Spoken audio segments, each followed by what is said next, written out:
Hi, this is Chelsea, social media manager for the Literary Lens podcast. Today's query contains mentions of a topic which may be disturbing to some listeners. Please check the show notes to take care of yourselves before listening. Thanks. What's up, Team Tobias? What's up, Trolley Sour Bright Crawlers? Please sponsor us. These are amazing.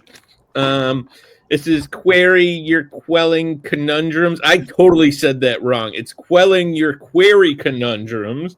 I mean, it could be both. Yes, with me, Lane Haymont, Ann Rose, and Jackie Lipton.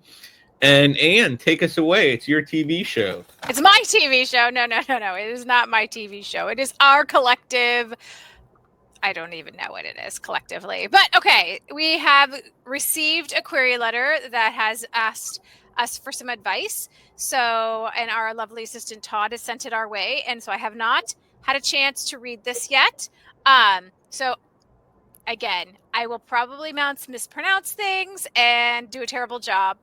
But, this is not a paid service. So there you go. Here we go. Dear so-and-so, I saw you in an interview with Literary Lens podcast, and I liked your responses. Book title is a contemporary fantasy mystery of approximately 113,000 words. This third-person multi-POV book is a standalone, and it has series potential. It will resonate with fans of the concept Buffy's Scooby Gang combined in the cozy fantasy tone of Travis Baldry's Bookshops and Bone Dust, and with the contemporary magical setting and mystery solving found in Jane Butcher's Long Past Dues. The target audience is adult fantasy readers. Pitch. While learning magic on their new job, newly inundated booksellers Johnny, Tony, and Mara must quickly figure out how to answer the following question. How does one recognize, track down, and bring to justice a serial rapist and murderer, especially one who can use magic to hide his identity, his whereabouts, and even his crimes? Blurb. Surprised by the invitation to be initiated as booksellers, Johnny, Tony, and Mara see the move as a corporate ploy, in all likelihood aim to get them to work harder for their corporate masters. Unbeknownst to them, however, they were selected for reasons other than their vast skills in shelving books, music, and movies. Immediately after the removal of something's curse, the world that they thought they understood expanded. Their new responsibilities include protecting magic and the magical creatures that they now know live with them in this world. Unfortunately, the basic and planned for bookseller training is circumvented by the trio's accidental discovery of a magic-using serial rapist with Washington, D.C. as his hunting ground. Now they need to learn magic and work with their new bookseller Bethren and their oft-times foreign magical rivals, the Chinese restaurateurs, to identify, track down, and stop this man before his next victim. There's a bio. There is a closing. The full manuscript is available upon request. I'm eager to work with you and others to make it as very best as it can be. Thank you for your consideration. Respectfully, author. Oi, Gavalt. So there's a lot of confusion there. I'm not sure how I feel about the Chinese restaurateurs and the serial rapist. I cringe at that word. I'm not sure if we want to read about that serial killer. Okay, cool. I mean, whatevs. But yeah. Yeah, I think. Sorry. No, I was just going to say I have some feels. My initial, and I know we're going to go through this, my initial reaction is I'm not, and it's about the serial rapist element too, and personally that's not something I love reading about, but putting my personal preference aside, connecting that with the comps where it's very much the sort of the quirky, Buffy, Baldry, those comps, which are good comps, and I understand them.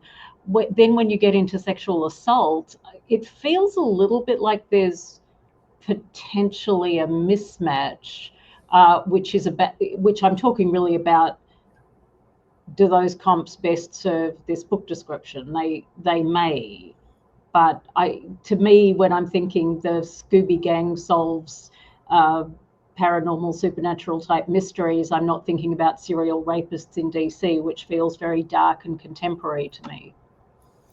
Yeah, I think that for me, I'm having a little bit of trouble trying to understand, like, there's several main characters, and I guess it is multi-point of view, but I guess it's the plot seems a little muddled to me, and like Jackie said, like, I'm not quite sure how it's connecting. Like, how are booksellers now responsible? Like, how does that even? I'm not sure. So, do we want to go through this? Yep. Okay. So, go. Yes. I just have to add. Sorry to interrupt, but Chinese restaurateurs reminds me of the Mickey Mouseketeers. So it feels sort of like that Buffy, Scooby-Doo fun comedy, kitschy, but then there's a serial rapist, which is not very Buffy and kitschy and Scooby-Doo. There seems to be a disconnect. So, yeah. Dear so-and-so, I saw you in an interview with Literary Lens podcast and I liked your responses. Book title is a contemporary fantasy mystery of approximately 113,000 words. This third-person multi-POV book is a standalone, but it has series potential. It will resonate with fans of the concept Buffy's Scooby Gang combined in the cozy fantasy tone of Travis Baldry's Bookshops and Bone Dust, and with the contemporary magical settings and mystery solving found in Jane Butcher's Long Past Dues. The target audience is adult fantasy readers. So I think this kind of goes to what Jackie was already saying about the comps. The comps themselves do set a tone for what we expect to see in the story. The word count might be a little high, in my opinion. Yeah. For this, especially for, I'm assuming, a debut author. So, I mean, I think even 100,000 words feels a little high. I'd probably try to hit it down to at least 90. So, but that's my point of view. Any thoughts on that to anyone? I would agree. I'm assuming this is a debut, and it's very, very hard to sell a debut author in any genre right now, but particularly with a high word count, because it's more expensive for the publisher, it's more of a commitment for the reader, it's just more of a risk. And I tend to like everything to be under 100K. It may, when an editor is on board, blow up and be over 100K again, but it's a tough sell if it doesn't need to be that length. Also, I'm curious because it does seem like the plot itself is more geared around like this mystery, but it's pitched more to the target audience of fantasy readers. So I'm not sure I quite am getting that connection there either. That's just my point of view.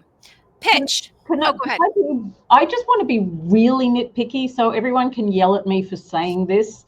But the personalization, which was, I saw you on Literary Lens podcast, and I think I enjoyed your answers or something. To me, that is almost one of those, like, why are you really querying me? Because it's like, it's sort of like, I would just say, I really enjoy watching Literary Lens and, love to share this with you. Or I enjoyed your answer about, something you said resonated with me. But when it's just like, I enjoy your answers, to me, that just feels like you're trying to make it sound like you were paying attention to something you weren't.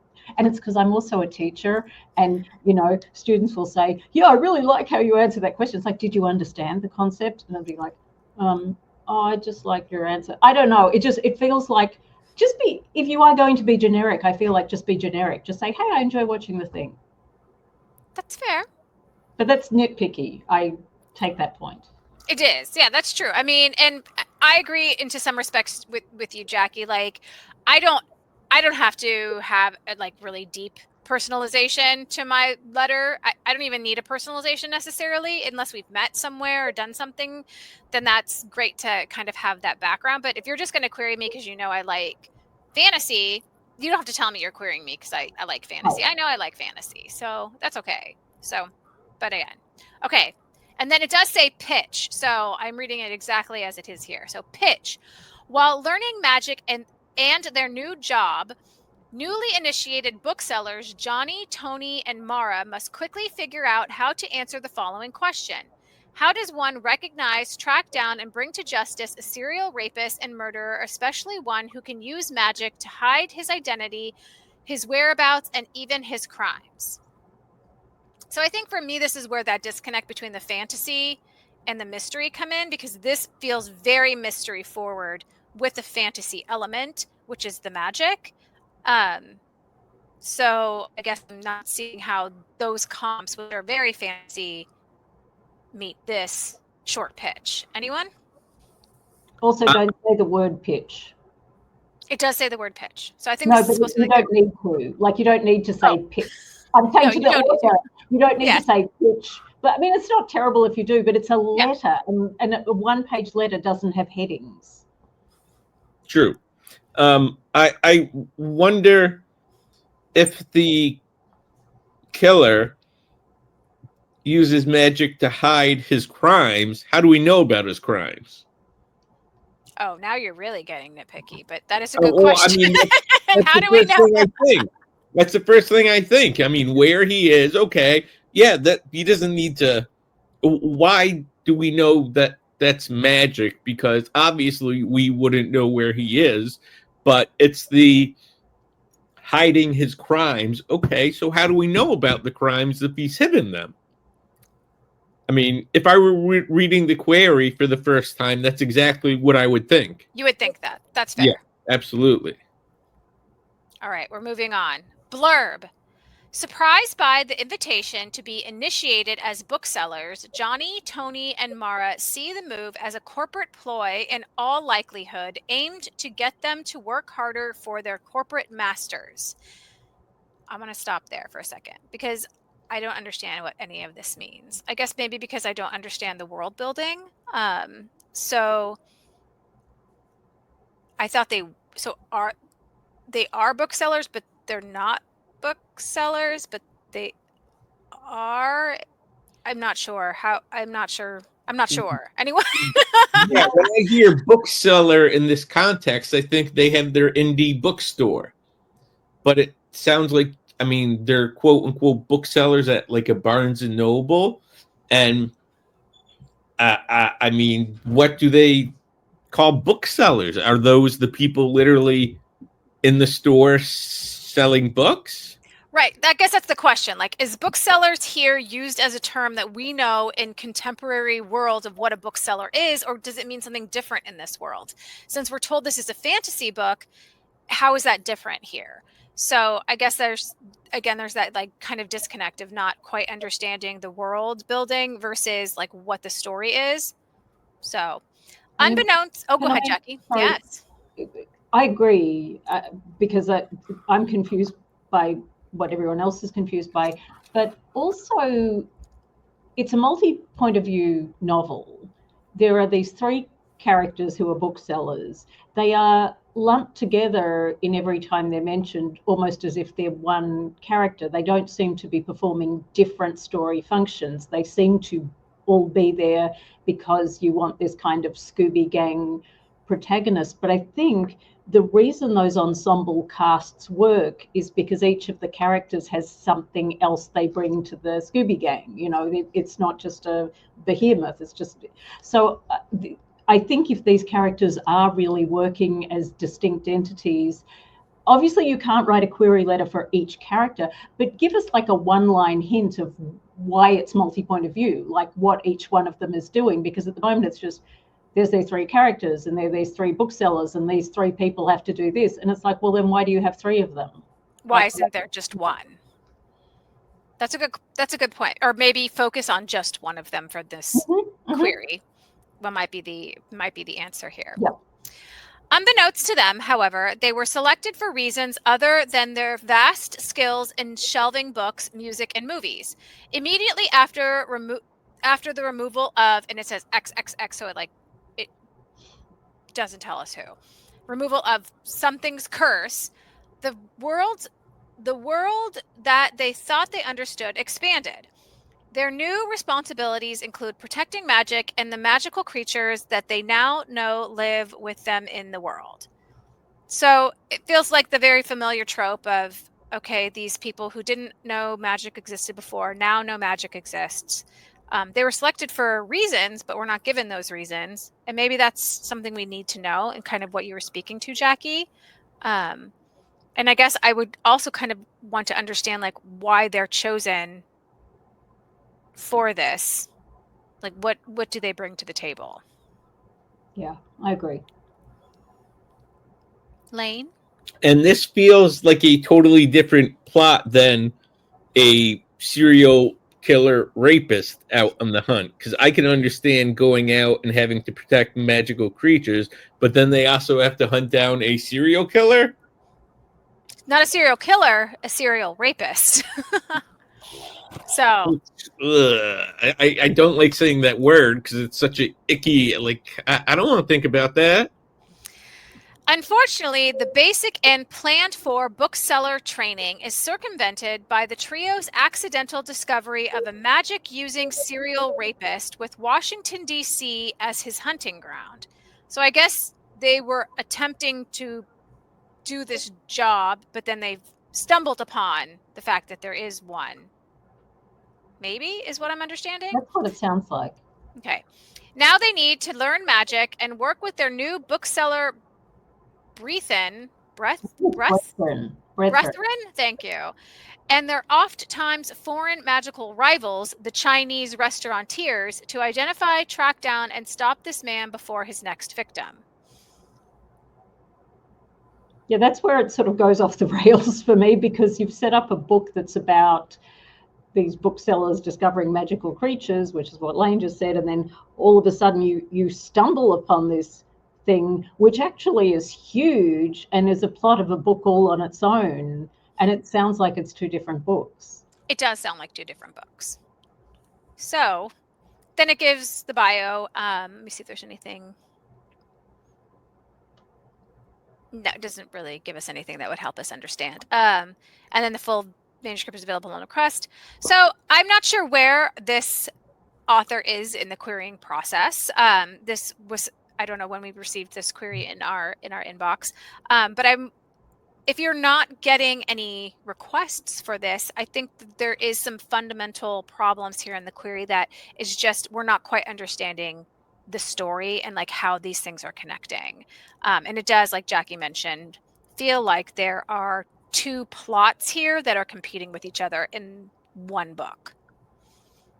And I think too, if you are still on the querying journey, and I don't have strong feelings about this, but I do think it's a good idea. You know, if you are going to have a serial rapist in your book, probably put a trigger warning or something in the query, because I know a lot of agents, you know, for me, I guess if I see serial rapist, I know what to expect, but I just think, you know, it's not clear from the query how not gratuitous, how graphic is the word I want, how graphic any of that is going to be. So I think look at people's submission websites. Some people will, if it is graphic, some people will want to know that. Good point, Jackie. Thank you. Any final thoughts from anyone?